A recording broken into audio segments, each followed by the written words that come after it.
Magandang umaga po. Gusto po kayo?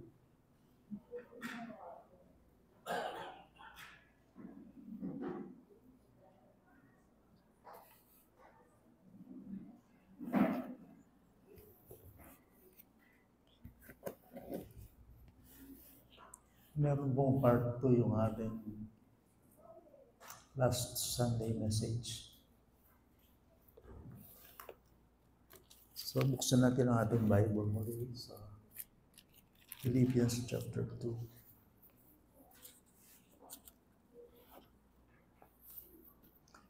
Verses 12 and 13.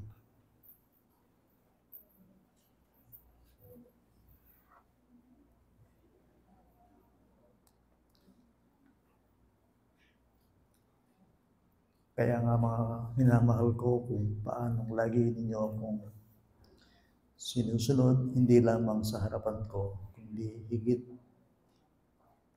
ngayon na ako'y hindi ninyo kasama, ay isagawa ninyo ang inyong sariling kaligtasan na may takot at panginginig. And verse 13, sapagkat Diyos ang gumagawa sa inyo, maging sa pagnanais at sa paggawa para sa kanyang mabuting kalooban. Manalangin po tayo. Lumalapit po kami sa inyo, dakilang Ama, sa ngalan ni Kristo lamang, para sa inyong salita na aming papakinggan at pag-aaralan. Naasa po kami, Panginoon, sa inyong magagawa. Yatid po niyang inyong salita sa puso po namin na magatid dito katulad ng ninanais mo ng kaliwanagan. Maunawaan po namin ang salita ng buhay, lalong-lalo na kami na tinawag mo upang lalo ka namin makilala.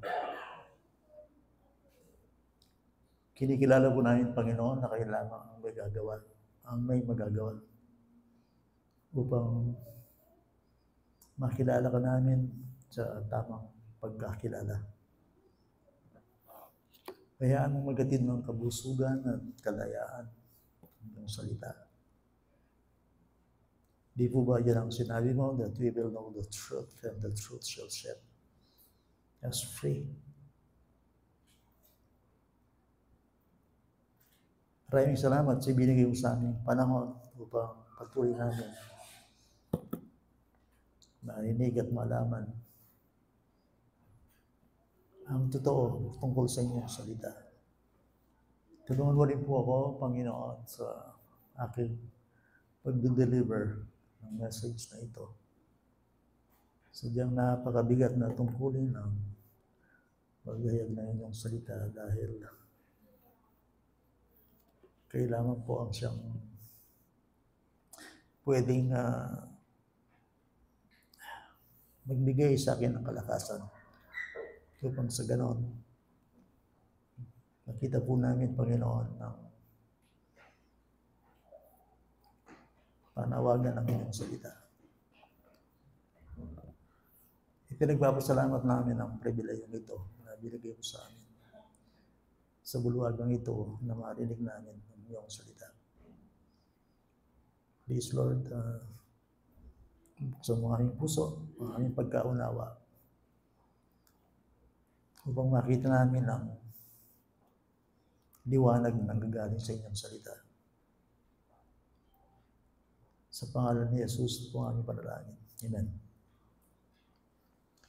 Part 2, spiritual progress.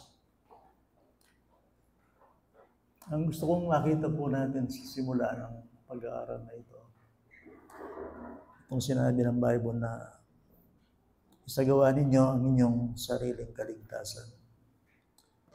Akin lang to. It's a very, very personal message.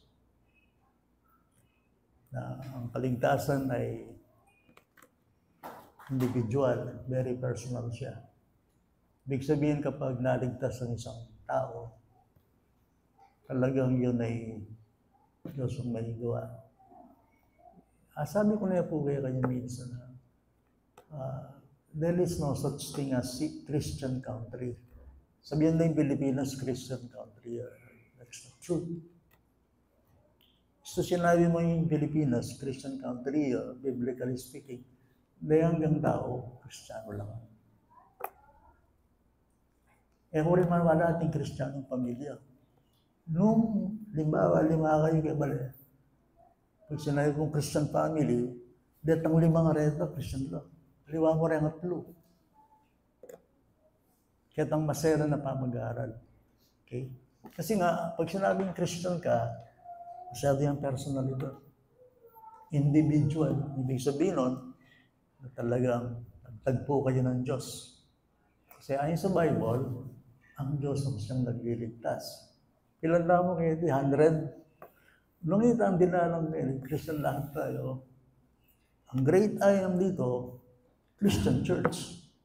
Kasi lahat Pero kung may natitirang 3 na uma-attend, hindi naman sila Christian sympathizers. Hindi Christian Church supposed to be kung ang pag-uusapan ay bilang. Na bakit ko ginanon? Kasi work out your own salvation. Aliway ng asawa ko, aliway ng anak ko, aliway ng pera malapit kayo. This is your own salvation. Pagdating sa kaligtasan, individual yan. Napaka-personal yan. Naintindihan niyo ako? Kasi po, maraming argumento rito. Ang ibig pang sabihin ng Philippians 2:12 and 13 na ang kaligtasan ay tatrabahuhin para maligtas ka. Hindi po. Okay. Lantaran mo kung sinasabi sa inyo, ang tinuturo ng Bible, na ang kaligtasan ay hindi sa pamamagitan ng gawa ng tao. It is a gift. Purely a gift. Forever. A gift. Salvation is a gift. Sana maging klaro yung kaya ito. Okay, so, nung sinabi ng Bible, sa gawa ninyo ang inyong sariling kaligtasan, this does not mean na ating tatrabahuhin ang kaligtasan. Hindi. Ano ang ibig sabihin nito? Well, ito yung ibig sabihin nito. Okay. Remember, itong tekstong ito, Philippians 2:12-13, dahil pakisabihan ng Pablo, Kristiyano na lang. Okay? Ang kinausap niya dito ay hindi mga taong ito yung gagawin niyo para kayo maligtas. Ang kinakausap dito ay nakaranas na ng pagliligtas ng langit ng Diyos. Remember po, pag binasa ninyo ang book of Philippians, okay, chapter 1, chapter 2, chapter 3, chapter 4, ito yung mga believers na already saved already. Chapter 1, tinawag silang saints in Jesus Christ who are at Philippi. Pagdating ng 7, tinawag silang kabahagi ng Ebanghelyo, ng biyaya ng Diyos, sabi ni Paul. Pagdating ng chapter 2, verse 15, tinawag silang mga anak ng Diyos. Pagdating din ng verse 16, verse 15, ng chapter 2 ng Philippians, tinawag silang mga ilaw ng sanlibutan. Unahan yung Burinda sa Bindero. Burinda sa Bindero, daily, ligtas na lang. Pagdating ng chapter 3, no, the same book, Philippians, tinawag silang brothers in Christ. Verse 1. Pagdating ng verse 3, tinawag silang sinasamba natin ang Diyos pamamagitan ng Espiritu. Hindi niyo po, yung karakter na po rin, karakter na talagang karanasan na rin po yung pamagligtas ng Diyos. Pagdating ng verse 20, chapter 3 ng Philippians, tinawag silang our citizenship is in heaven. Papunta heaven din tao rin, mag-march siya lang papunta heaven. It's supposed to be, ang Kristiyano, siya ay umaakit na patungo sa kanyang totoong tirahan. Pilgrims tamo getting. So, panandaman tamo po ng Christian na sojourners tamo, pilgrims tamo, mga dayuhan tayo sa daigdig na ito. Okay? At pag binasa niyo yung chapter 4, the same chapter na tinawag silang saints in Jesus Christ. Kaya nga, yung huling salita dito ni Apostol Pablo, Philippians chapter 4, verse 21, 22, 23. The grace of the Lord Jesus Christ be with your spirit. Sana po yan ay malabo kayo, pilitan kayo po. Sabihan kayo. Nung sinabi ng Bible, work out your own salvation, save na sila. Okay? Hindi na kailangan silang ma-save. Hindi na kailangan silang mapatawad sa kanilang kasalanan. Okay? So, kompleto ito, ang mga Kristiyano itong kinakausap ni Pablo. Na bakit dinidiin ito? Kaya napagawa ni Diyos, yung gawang Kristiyano, hanggang tayo Kristiyano. So, kung nandito kayo, hindi pa kayo Christian, hindi para sa inyo ang talagang ito na hindi nyo magagawa. Bago mo gawin ang gawang Kristiyano, dapat first things first, Christian ka muna. Pakuha niyo po ako. Kasi po, travesty sa Bible, pag-yurak sa Bible, nagawin mo ang ipinagagawa ng Diyos na wala pa sa iyo ang Diyos. That is why yung verse 13, sabi niya, sapagkat ang Diyos ang gumagawa sa inyo, maging sa pagnanais at sa paggawa para sa kanyang mabuting kalooban. Did you catch that? Ano yung sabihin? Ang gatalay kaya kayong Diyos, ay ang gumagawa yung pagawa ng Diyos. It is impossible. Travesty yun. Parang niyuyurakan mo ang Bible, malamang pakamatay ka. Pero kung gawan mo yung bagay gawang Kristiyano, alay pa yung Diyos kaya ka, you cannot. Ngayon, bakit excited tayo? Bakit malakas ang loob natin? Because it is God who works in us.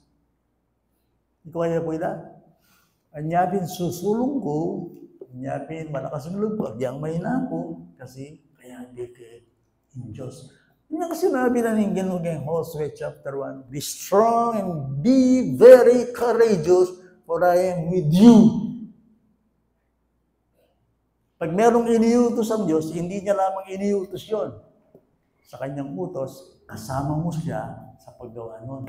That's it. It's the doctrine of grace. Kasi bago na ng Ginoo, etang magawa, hindi ka Kristiyano, kay sarili tao. We cannot.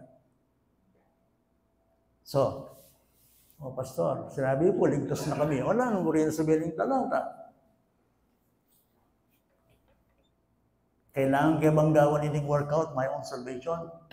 Kailangan. Huling gusto nga may gawa, lumbog ka. Kalubaling wala nangyari kaya sa nadong ini. Itong era gawa yung karelang mandate ng Senador Loren. Lumbog yan. Nagbabot ko na sa ito. Ano ng crisis ngayon yung bansa? Binabastos, binababoy, lumulubog, isa-isa yung institusyon ng Pilipinas. Alam ko yung gantil po nga na, magagawa ng karelang mandate eh. Dapat gawin nila, kasi yun ang nasa Constitution, talagang pag senador ka, gagawin mo yung utos. Pag hindi mo ginawa yon, mawawasak ang institusyon.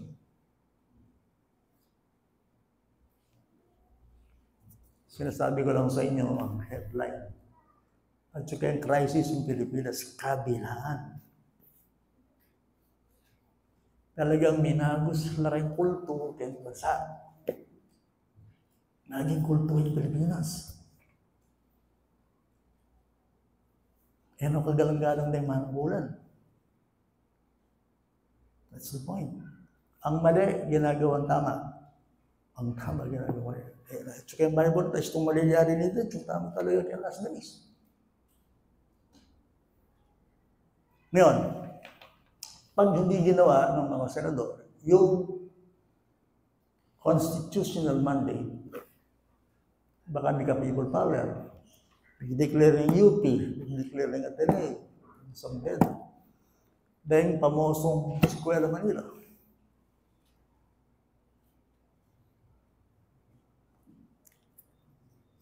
Naka-update ba kayo? Meron to ting Senate President. Nandiyan lang yun. Ito.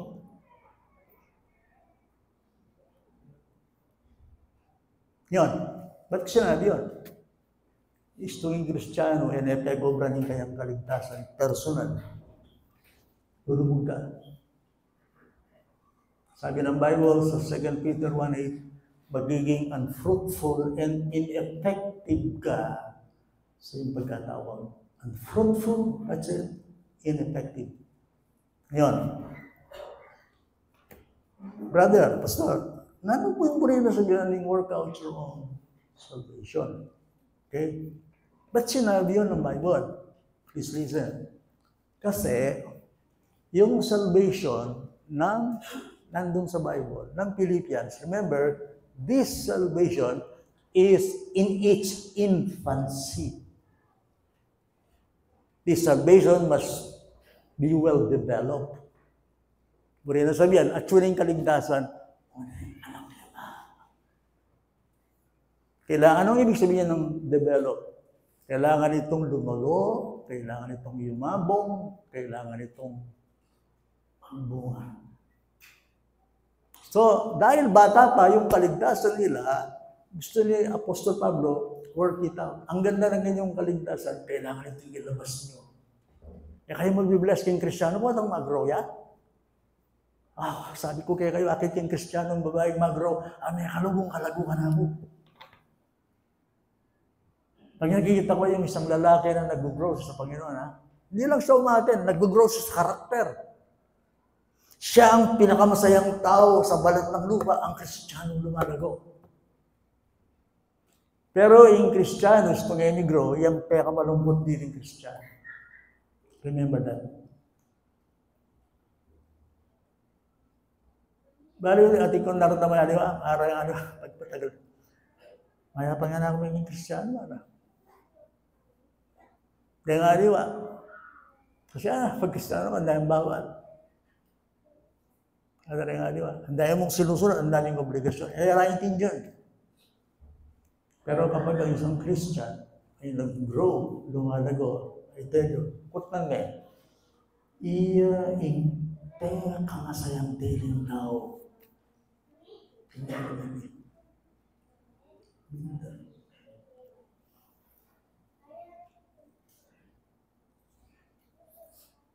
So, ang ibig bang sabihin dito, ang kanilang kaligtasan ay nasa infancy. Ibig sabihin infancy, anak yun.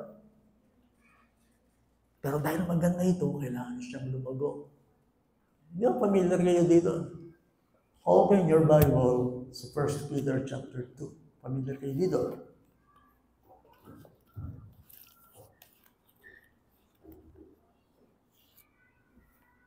Okay. Yung chapter 2, verses 2 and 3. The same principle, iba lang yung nagsulat. Dito, Peter. Doon, si Paul. Dito, Peter. Tingnan niyo yung chapter 2, verses 2 and 3. Again, born again na rin. Ano sabi? Gaya ng mga sanggol na bagong silang, ay mithiin ninyo ang malinis na espiritual na gatas upang sa pamagitan nito'y lumago kayo tungo sa kaligtasan. Ano sila? Bayan lang po na yan. Recent conversion. Okay. Nililinaw ko po ito, Ito ba'y pinanganak na ng Diyos? Yes.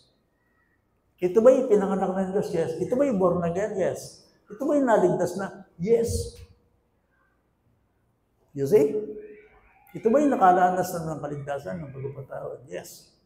Born again na rin. Kaya nga, bagong silang Hanggat hindi ka ipinapanganak na muli, hindi ka inaasahan ng Bible na lalago. Kaya yung nanak Kailangan paluwal na ba mo ba yan dagol eh. Kaya po ba kanyan? Kailangan naman makabuktot siya kaya binubuntis mo siya, lumago ka. Hindi pwede yun eh. Kailangan ilabas mo muna. So, yung bagong silang, mga Christian yan, bagong born again, bagong silang. Now, anong tinuturo ng Bible? Istong bayo yung luwaling anak ng kainturano. Para dagol yan. Dahil nga, bali sa inyo mo. Okay?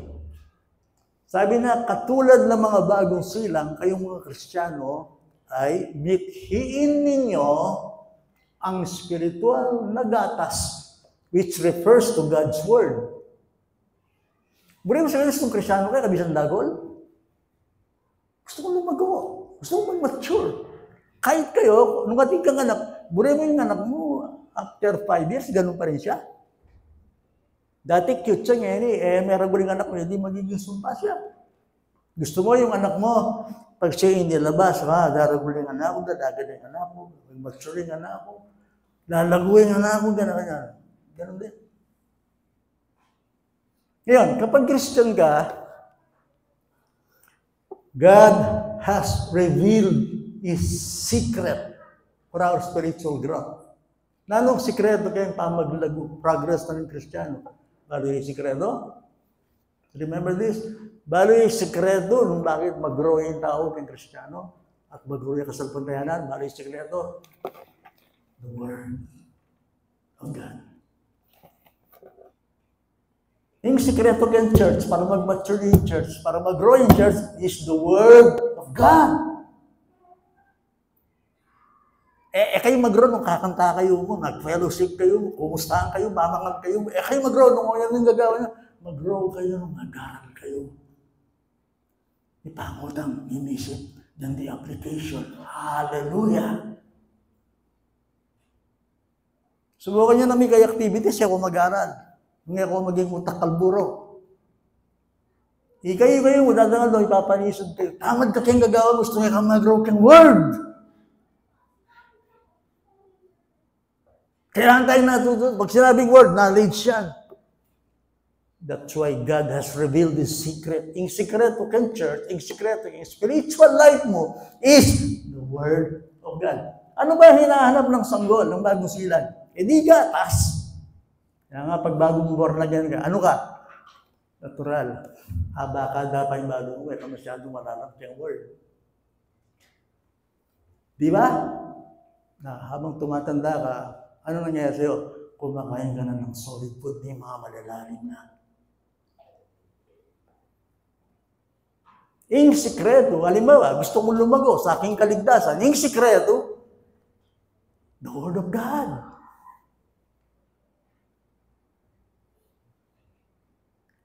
Kayo umagat din, umagat din prayer meeting, kayo umagat din. Of course, gagawan mo yan. But still, my friend, huwag mong pababayaan ng salita ng Diyos.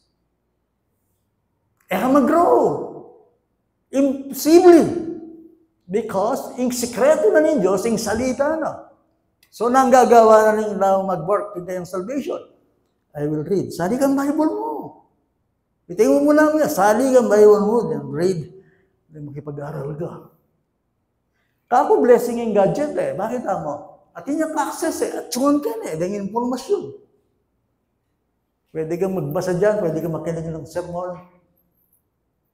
Kaya nga, workout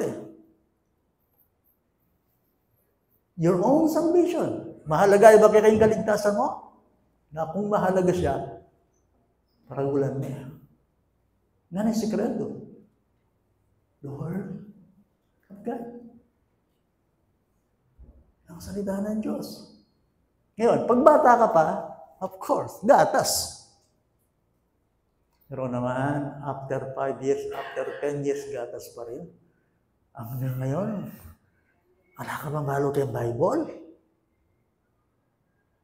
Hindi, can church maging sumpa ka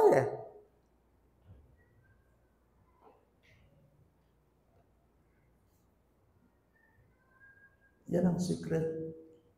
God has revealed His secret to spiritual growth. At ito yung Word of God. Pag-aralan namin po yan, grade tayo, hanggang gagawang tao, biblical. Yung focus tamo gedi, magparakal tao, yung peka-focus tamo gedi, yung Word of God. Pag-aralan tayo at masunod yun. Yung mandato tamo gedi, salita ng Diyos. Kaya tamo, fellowship, church tamo. Church! So, yan yung sikreto. Gusto mo lumago, gusto mong magbunga, gusto mong imabong. That's why kaya putpit, kailangan niya talaga yung pag nangaral siya, talaga alam niya rin yung Word of God eh. Hindi lang lelot. Hindi puro mababaw. Kailangan may malalim. Hindi ka matututong lumangoy, anong katsuka kay lele. Kailangan pupunta ka sa malalim din. So, di ba, huwag ka kumagro kaya masalbantayanan mo. Siguro, kaya ka mamangan. Hindi mo pinapakain yung iyong kaligtasan. Supposed to be.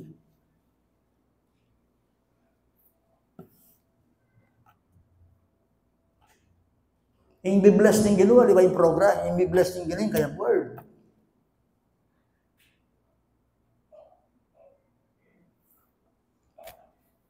That's why, buli kang takit kaya the Christian life, spiritual life, Christian growth, it is not automatic.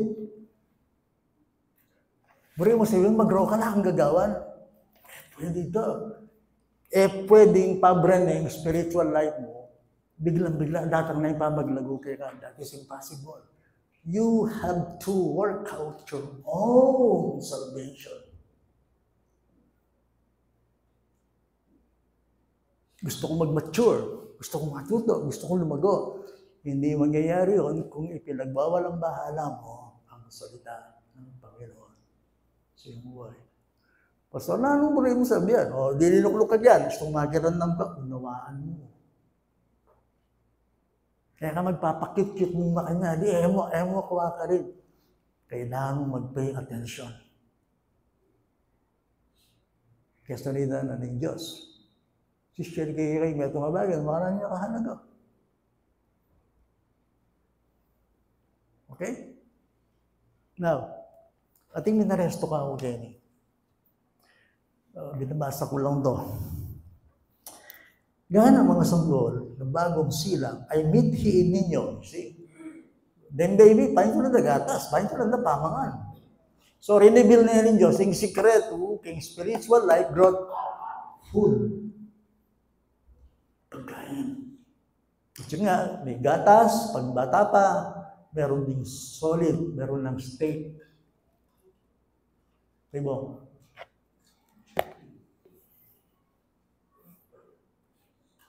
Sa ba na kurso rin lalo? O, papakirandaman mo ko yung itong preacher. Iba na yung edad ko eh.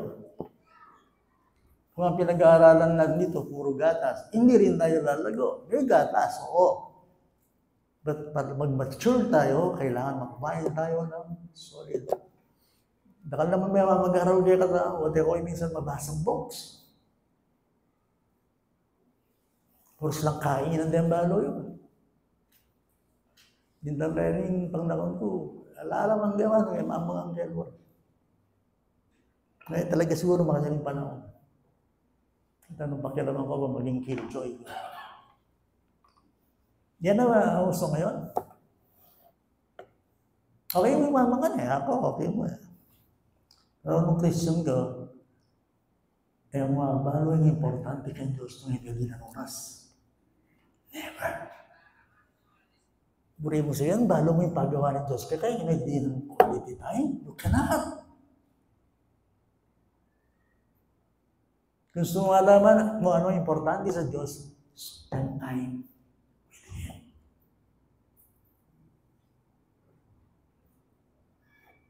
So, ngayon yung 3, may rest do kayo. Kung natikman nga ninyo ng Panginoon, kayo, mabuti. Ito ba? Kung natikman nga ninyo ng Panginoon, mabuti. May intriga kayo yan. Nani mo rin sa giningkong. My friend, ladies and gentlemen, yung salitang if, rin kay ganagan ng tao, tikman din yun. Ang salitang if, tumutuko yan sa special mercy. Balang magatin, tikman din Ginoo. May amor na yan talaga. If,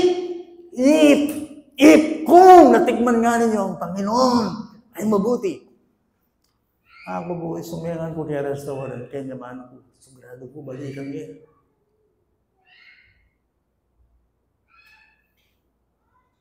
Kahit na malayo. Simple ko kayo, lalo na niyang miminom ko pa rin ngayon. Sumikatak mo kung pulutan, manyaman, balikan. Sabihin kayo ngayon, hindi ba pag meron tayong natikmang resto, kainan, oops, sarap doon balikan natin. Da kayo intrigambong. Masarap-sarap doon sa kinainan niyo huli. Biro lang. Sabi niya, Bro, mas bintek mo na yung kaligtasan, naranasan mo may patawal, maging bayong tao. Naranasan mo ang Panginoon Jesucristo na siya'y totoo, na siya'y mabait, na siya'y mabuti, na siya'y ibigay. Hindi ba kailangan lang mo lumago? Natikman ko ang salita ng Panginoon. Oops, sabi niya, preaching na naman Mag-preach na naman ni Pastor, mag-preaching ba kayo yan? Misa ko makaranda, misa ko naman. Kakabsi ko, misa ko naman. Hindi gano'n. If, now, Burina sabihan, nanyalakan ka natin word of God. Every Sunday, may patak man yung biligtas. May kayo man ang sakit kaya sasabihan ko, kukot ka mo yung verse, if, kung natikman nga ninyo, ang Panginoon ay mabuti. Niligtas ko, okay, nanggagawa mo kayong kaligtasan. Kasi ako sabi kayo, agyanging bad mo, mag-test tayo, nagsasaya siya kapag meron isang taong naliligtas. Basa niyo yun? Luke chapter 15, kapag ang isang tayo nagsisi, ang mga anghel sa langit nagsasaya, sabagat hindi gawang biro ang maligtas. You know, my friend, yung kaligtasan ng tao, imposible yun. Naintindihan niyo ko? Gusto nyo daw, sinabi na niya, kilala John Newton? Masamang tao yun. Pero makilala niya ang Panginoon. Sinulat niya yung Amazing Grace. Amazing Grace, how sweet that sound that saved a wretch like me. I was once lost, but now I'm found. I was blind, but now I see. Ano nangyari sa kanya? Amazing Grace, how sweet that sound. Naranasan niyang maligtas. At naranasan niya ang Panginoon. So yung salitang if, hindi lahat ng dawa. Masaya, kaya niya itong ngiti na inaos na ka ni Diyos. Kung natikman niya ninyo na ang Panginoon, ay mabuti.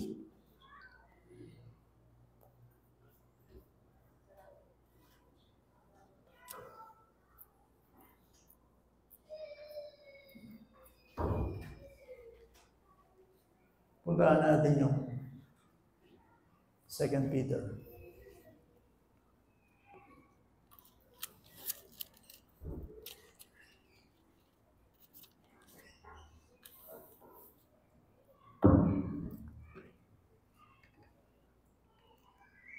Kanina si John, ito Peter. Yun yung principle. So chapter 1, verse 3, onward. Yan. Unawa niya, basta na, Kristiyano naman din. Bakit niya po? Ipinagkaloob sa atin ng kanyang banal na kapangyarihan, verse ang lahat ng mga bagay na kailangan sa buhay at pagiging mga Diyos sa pamamagitan ng pagkakilala sa Kanya na tumawag sa atin sa Kanyang sariling kalwalhatian, kabutihan. 2 Peter chapter 1, verse 3. Now, verse 4. Ngayon, gayon niya ipinagkaloob sa atin ang kanyang mahalaga at mga dakilang pangako upang sa pamamagitan ng mga ito ay makatakas kayo sa kabuluhang nasa sanlibutan dahil sa masamang pagnanasa at maging kabahagi kayo sa likas ng Diyos. Ba't man kay katamo, alang makatakas kay niya ito. Kung kita kay nga busken. Kung tayo, magmayabang, alang makatakas kay katamo kay niya ito. Or in corruption kay niya ito. Sayaw, sa gusto ninyo, sabihan na sanlibutan, magiging makasanlibutan na ako kasi katamo kay niya ito. Sa ating sarili. You cannot escape the corruption of the world.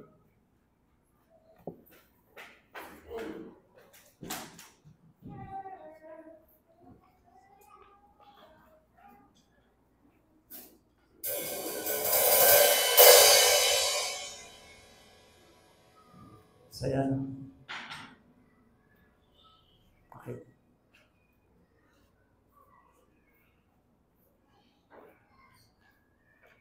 Okay.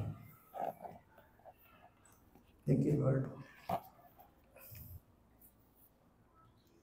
So, yung pinakikita dito, binasag niyo na lahat ng resources ibinigay ng Diyos.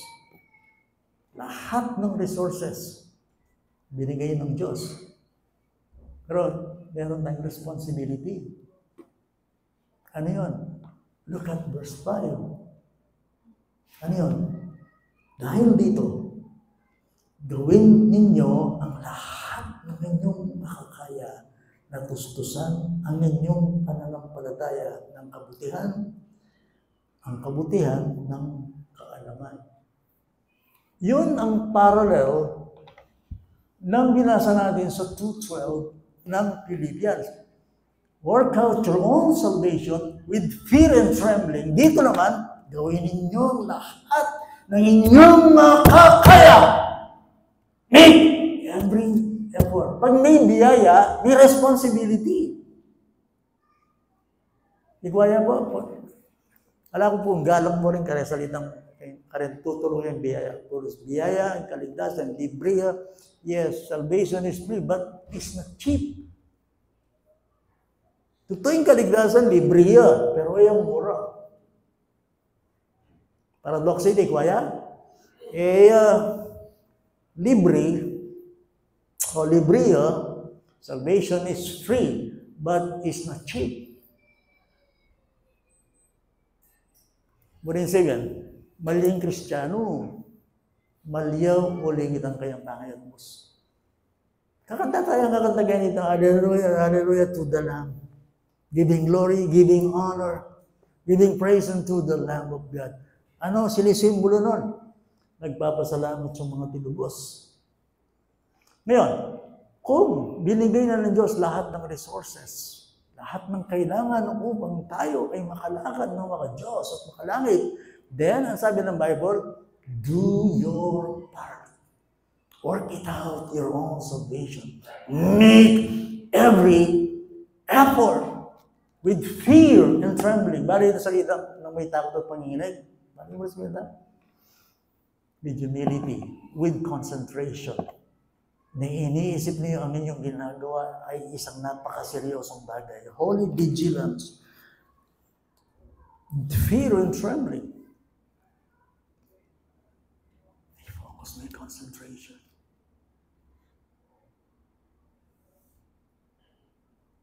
Why? For it is God who works in you. Minsan, in-expound ko na yung ganit ng first Peter. Be holy, ano yung Bible? Why? Para kami kalagyo ka sarili. Be holy, for I am holy. Alam mo nga gamit illustration, pero gawag yan ang tinig. Kung marunong kang lumangoy, nasa dagat ka, sa malalim na tubig, para hindi ka lubog, anong gagawin mo?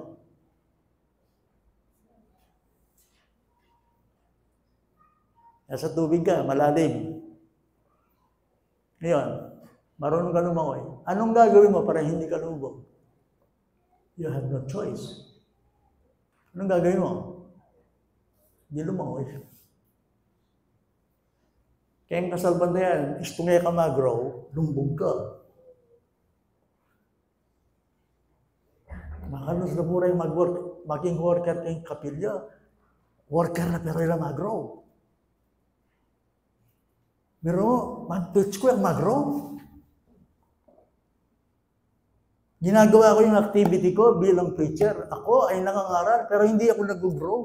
Ang sakit noon. So ako lamang ay nasa ministry dahil nag-preach ako. Pero importante sa Diyos, yung ako'y lumalago. Kaysa doon sa akin pangangaral. At yung kayong kapilya, importante, at yung kayo pero importante, mag-grow kayo spiritually. Lutoy wonder, you believe? Ang boy, ano isa? I commend you. Congratulations. Talagang ginagawa ninyo. Nakakatulong kayo. Kumakain kami. Pero sister, mas importante pa rin yung hindi lang yung nagluluto, kundi lumalago kayo sa inyong buhay. Spiritual. Ang gusto ng Diyos. Ang lumago. Hindi lang activities, hindi lang ministry, hindi lang ako nag-preach. Hindi ang bawat isa sa atin ay lumalago ang nakikilala ng Panginoon. That's the point. Mas importante ka ako yung spiritual growth huwag ka sa aking preaching. Yung preaching ka na ang sumpayo, pabigat siya, kundi ako lumalago sa akin po isulat kung wala akong encounter sa Panginoon. Tatakpan kayo sarili ko at yung ministry, pero at the same time, hindi ako lumalago spiritually. Hindi ako nababago. Hindi ako nagiging banal. Hindi ko naging katulad ng Panginoon. At maging gano'n yung mga aking pinapangaralan. Okay yung activities, pero higit sa lahat, ikaw ay lumalago personally sa iyong spiritual life. Anong gagawin ko? Ay, anong gawin mo? Yung kilalang pastor, magpastoryo, pero aking papagpastor na, lulubugyo. Lulubugyo. Why? Dineglect niya, pinabayaan niya ang kanyang paglago sa spiritually, ang iniasikaso niya lang, ay ministry, pangaral, at pagpapastol. At nakalimutan niya ang kanyang sariling pangangailangan. Lumubog siya. That's the point. Di ka nakakakita kay pulpit, pero ayaw mo ba yung spiritual life, lulubog ka. Pero malo rin ang tao ito at masakit ito. Balaw mo, ikay may kailangan ng Bible. You have to pray and read the Word of God. At impayo ko kayo, kayo mag-preach kayo ni. Practice reading books. Kayo mo puro picture ng kanya, picture ng kayo mo yan. You read and pray and witness. Balang makinabang na yung pangaralan na mo, dahil kailangan ka mag-grow ka spiritually Nino man kaya katawa mo kaya welcome nga sir, kaya at wala kayong gulong, dali mag-welcome. Lahat tayo kailangan lumago individually, personally. 3:18 ng 2 Peter, grow in the grace and in the knowledge of our Lord and Savior Jesus Christ. Okay yung activities, okay yung ministry, pero dito sa lahat ay lumalago tayo spiritually. Otherwise, lumog ka. So, anong gagawin ko? Ay, exhortation, hindi niya. Ngayon dito, make every effort. Work out your salvation with fear and trembling, with seriousness. For it is God, o iting reason, dahil ang Diyos ang siyang kasama niyo. This is my doing. I am the author of this. This is my salvation. So, work it out. For it is God who works in you. Nung ba, lumang aday may Diyos, ay may galang. Ay, nga kung hindi kayo balik, malawat yung open church. Kaya tamot, kaya kasi makapagpakyut ka Malamot na yung lady. Diyos siya pa kaya, yung pahintunan mo. Kaya di, ang anointing Kaya di, ingat ka kaya di, medyo magpakabalar kaya di, medyo magdisiplina ka. Papaling ka ng dili. Lalo yun naman yung sukad na nila, yung sukad na nila po, yung dili. Kaya may akit. Uri nga, yan mo ka rin yung Christian. Sabi na yung Diyos. Sabi na king gayam din. Akong dili kini, but this is the temple of the Lord. It is God who works in you. I think secret. Agawa ko ini kasi kaya di kay Diyos. That is the point. Mag-enjoy Sister Evelyn, ang boy Sister Candy, lalo mag-enjoy din. Pagluto ka dami at the same time, mag-grow na spiritually. Hallelujah. Kilala ni Jesus Christ. I enjoy that. Pagluto na ka ng manyaman din. Malat.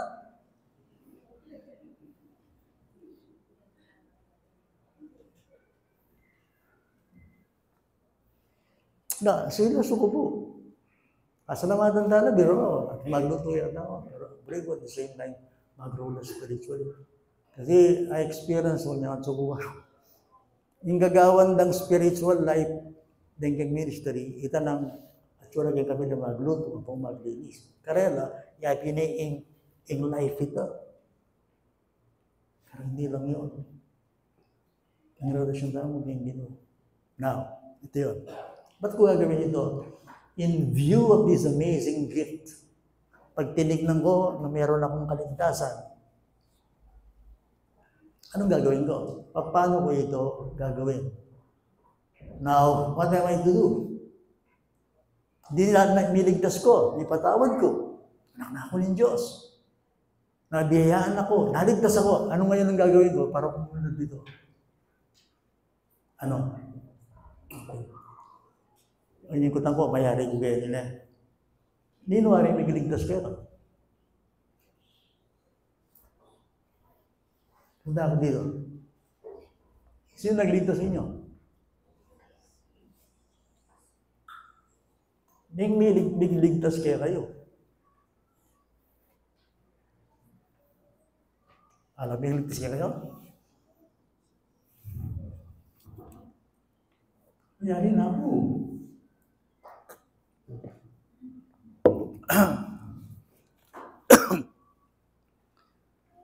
So, siya nagligtas sa inyo.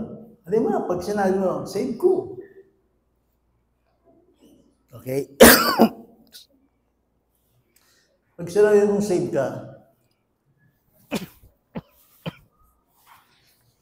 sino nag-save sa'yo? Okay. Jesus, God's Savior. Now, kung ang Diyos ang nagligtas sa akin, of course, siya. First things first. Now, what am I to do now? Nalinggawan ko yun eh. Ligtas na ako ng Diyos. Anong ibig sabihin ng work out your own salvation with fear and trembling? Anong ibig sabihin nun? I must submit myself entirely to God. Now that I am saved by God, saved by Jesus Christ, now I must submit entirely myself to God. I must focus myself unto God. O yun yung sasabihan na ng 1 Corinthians chapter 6, verse 20. You are not your own. You were bought with a price. Therefore, glorify God in your body. God has the right to demand of us. Ngayon, born again ka, ngayon, Christian ka, sabi niyang karapatan kayo. Sayri na ka. Consequently, we are God's property. So therefore, you are not your own. Hindi niya sinabi ni 1 Corinthians, you were bought with a price. Sayri na ka ning ginuging kayang daya. Ngayon, uling, mo na bandi sarili mo, mag-focus na ka kay Diyos, mag-submit ka kay glorify. And serve, we are saved to serve. Kanina ka mag-serve. Pwede na nga serving yun, diyan ka rin ka eh. Not necessarily, kaya na harap. Mukhain ka man. Whatever ye do, do it for the glory of God. Yan ang ibig sabihin ng work out your own salvation. Mula ngayon eh, magpasakot ko kay Dino, mag-submit mo kay Diyos ay niligtas ka na ako. See? So last verse.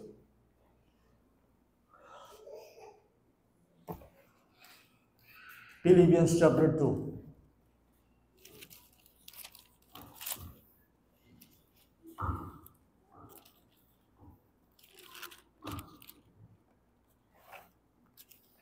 Okay, pumupunta tayo ngayon sa practical. Yung workout. Okay.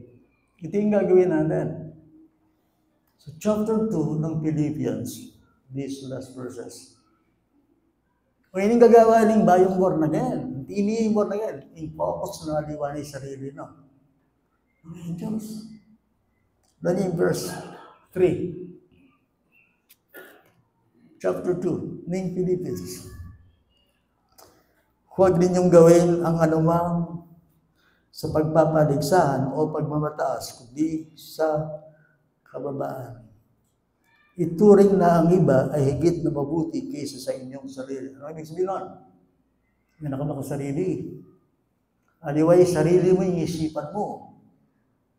Service na ini. Dati yung biyata mo ini. Ako. Yung buriko. O ini ako. Kanila ito. Ngayong ikaw ay naligtas. Ang iisipin mo ay hindi lang yung sarili, kundi ang iba. That is service. 4. Huwag tignan ng bawat isa sa inyo ang kanyang sariling kapakanan, kundi ang kapakanan ng iba. Huwag magatin po yan eh. Dahil lang sa akin, hindi ko akin na ako rin kapatid. Kailangan niya lukulukan ko at hindi niya laman. Kung pwedeng sabihin, wala akong pakialam. Hindi, sabihin mo ngayon, in church ko. Dahil kapatid ko. Kung kailangan malate. Ating kung pakialam ka rin, kailangan kong gawin yung gusto. Baka ito maging solo ko rin. Kailangan kong maging masipag. Gawin ko ito. Alangalan kang church. Kung pwedeng walang bahala, kailangan kong mabiyasang mag-pray, kailangan ko lakas, kailangan mamasang Bible. Ano kang church ko? Lalo yan itong may tsuring pastor ko. May mangaral kayo kami, gusto nga, kaya magaw, gusto nga yung susoban na kami sa sarili. Ano nang isipan, nangyaka-Christian ng tita ko, minimuri ko. Gatihan ko, kung magati, ala akong pakyalam. Kasi ako saved. Imbiya mo kanito self. Kaya kasi saved. Wala kang church. Wala kang kapwa. That's my point. Ngayon isipan ko. Kung rin gusuran ng kapatid ko. Kung rin akit na ka na ako, napabaya ko mali. Mag-grow na kaya. You see? Dari mo, may itong sikreto. Patang bisa akong magtamad kaya bali. Ay isipan mo rin pangaralan mo eh. Kung gusto magpabaya yung prayer ko. Kung buri, mas prayerful na pa rin. May pangaralan kaysa ka na ako. Mas matulid na pa kaysa ka na ako. Patang bisa akong mimina ko ay isip kay church. Bakit? That's it. Kasi gagawa ko, parking kapakanan ng church. Kung gusto mag-absent. Kung gusto mag-absent ng church, hanggat pwede mo. Kung gusto mag-absent kang Sunday, kang prayer meeting, kang activities, hanggat magyari. Kasi, din church ko, ira mo wari, kailangan tsuko ka rin. Kapag isipan mo lang yun, is church siya. Why? Makapokus na kasi kang Diyos eh. You see? At bibigay sarili ko yan, Diyos. Ikutan ko, buri nawari ng Diyos, magkabiyak ko rin kapatid ko. That's the point.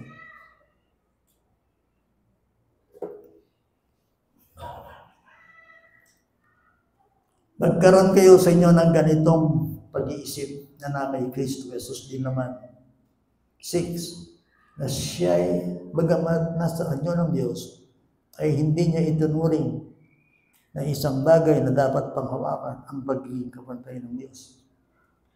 Kundi hinubaran niya ang kanyang sarili at kinuha ang anyong alipin at naging katulad ng tao at palibhasa'y natagpuan sa anyong tao. Siya'y nagpakababa sa kanyang sarili at naging masunurin. Did you get that? Did you catch that? Podang burimay pag-obra ng kaligtasan mo, sunod ka ng tingkig na ganang totoo ng Diyos. Everything in the gospel teaches obedience and submission. So anak yan eh, ikit si Jesus, pasunurin niya. Gawan niyo naman yung Dewano. Manifest the same obedience as you see in Jesus Christ. Ang tao na pag-obra ng kaligtasan na susunod niya kay kasabihan ng Panginoon. Manifest the same obedience. Ngayon mo rin sabihin, work out your own salvation. Mag-umpisa ngayon, pag-obra ng kaligtasan mo, mag-focus ko kay Diyos. Panalam kay sarili ko at maging masunurin ko kay Ginoo. Ito na yung point na kinakatabi sa sentro na yung Diyos. Pinabawag sa akin yung Bible. Naalala niyo si Jesus sa chapter 16. Sinabi ng Panginoon Jesus. Pahihirapan ang anak ng tao at siya ipapako sa krus. Pero hindi ba ng Pedro sa bata niya? At sinabi ni Pedro, dapat malyari kaya kayo ni Ginoo. Na sinabi ng Jesus, lumayo ka sa tanas. Kasi ang iniisip mo, hindi ang Diyos, hindi ang iniisip ng tao. At sinabi kito, hanggat isipan mo, ang tao, ang pa yung sarili mo, yung diablo ito. Pero sa iniisipan mo yung Diyos, yan ang salvation. Hanggat iniisipan mo, sentro pero, kaya tao o kanino man, yan ang demonyo ito.